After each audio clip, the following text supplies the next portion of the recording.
Hello বন্ধুরা, কেমন আছো? আশা করি খুব ভালো আছো। আমিও খুব ভালো আছি। চলে আসলাম আবার একটা ছোট্ট একটা ভিডিও নিয়ে তোমাদের কাছে আমাদের গ্রামের। তো আমাদের গ্রামে কালকে জলসাদা ছিল, মানে কাল আমাদের গ্রামে হরে কৃষ্ণ গানের অধিবাস ছিল। তো দুপুরে জলসাজা থাকে, তো সবাই মিলে জল সাজতে চলে এসেছি। তো এখানে দেখছো মেয়ে বউরা সব লাল সাদা শাড়ি, হলুদ শাড়ি সবাই সব রকম পরে এসেছে। তো সবাইকেই খুব সুন্দর লাগছে। আর এই দেখো লাইন দিয়ে আমরা হাঁটা শুরু করে দিয়েছি, পুরো গ্রামটা ঘোরানো হবে। আর নদী থেকে জল নিয়ে এসে মন্দিরে রাখা হবে। তো আমার তো খুবই ভালো লাগছে, আর সবাই লাল সাদা শাড়ি পরে খুবই সুন্দর লাগছে সবাইকে।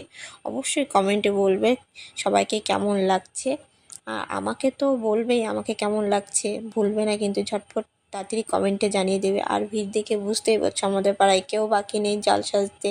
আর আমাদের রাধাকৃষ্ণটা তো দেখে যাও কেমন হয়েছে। আমাদের রাধাকৃষ্ণ দর্শন করার জন্য অবশ্যই আসতে হবে। তো আজকের মতন টাটা, ভালো থেকো সবাই।